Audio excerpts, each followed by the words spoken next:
Okay, let's get started. So here we see a number of important laws relative to achieving compliance with federal rules and regulations. Before we get into the substance of the laws listed out before you, I do briefly want to discuss what I call the hierarchy of your learning and educational efforts. So, for instance, even though the Internal Revenue Code sections excerpted here are what you absolutely need to know and base the foundation of your compliance and reporting decisions upon, they're not very easy to understand. That said, other forms of IRS guidance are, relatively speaking, much easier to wrap your mind around, and that is where, from a learning perspective, I want you to start your research whenever you're confronted with a compliance or tax reporting issue that you're struggling to understand. So, though the code is the law, as are the regulations crafted to explain how the law is being administered, if you start with the instructions for relevant forms and actual IRS publications, I think you'll be on a better footing for understanding the, at times, it's complex language, the Internal Revenue Code. And today, of the laws you see in front of you, we're really honing in on 6041, okay? So we'll talk a little bit about stuff related to 6109. You'll hear 3406 come up, and you'll hear the other stuff come up as well, 1441, Chapter 3.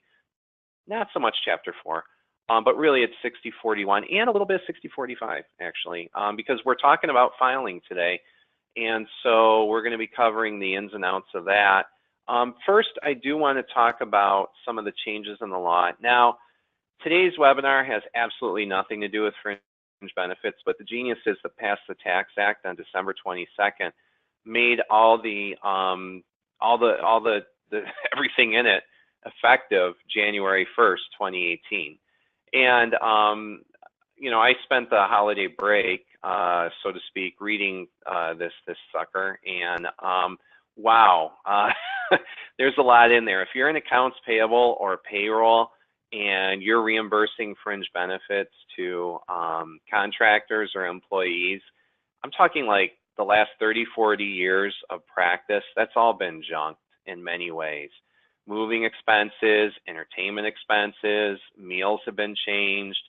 I could go on and on. There's a lot of things that have been changed.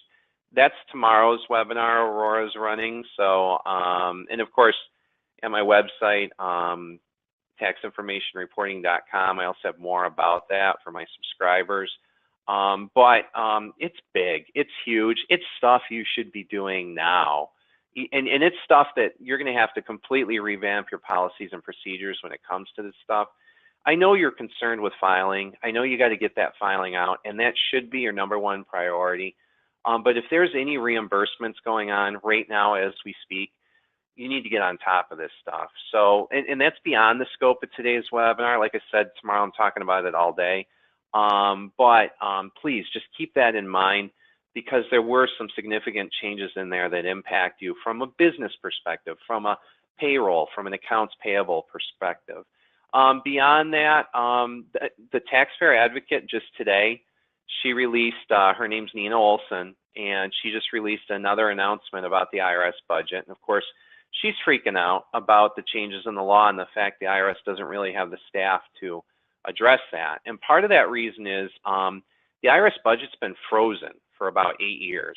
So if you factor in inflation, it's a cut of 20% to the IRS budget. The last time they got an increase was, I think, tax year 2010, okay? And every other time in the past, there's been a major shift in the tax code. There's been substantial hiring done. Well, we haven't seen that yet. And so the IRS is scrambling to get by with what they have. On top of that, last year, they made enforcement 50% of their budget for the first time in history because of the fact the budget hasn't increased. And so they're driving everything into it. So a lot of forms of customer service and outreach that the IRS used to engage in is gone. In fact, since 2014, if you have a tax law question, your odds of getting that answered are non-existent, other than during tax season, which ends in April as far as the IRS is concerned. And beyond that, even if you try to call now, only a third of those calls are getting answered. And on top of that, in the Taxpayer Advocate report that came out today, there was discussion about how training has been cut way back.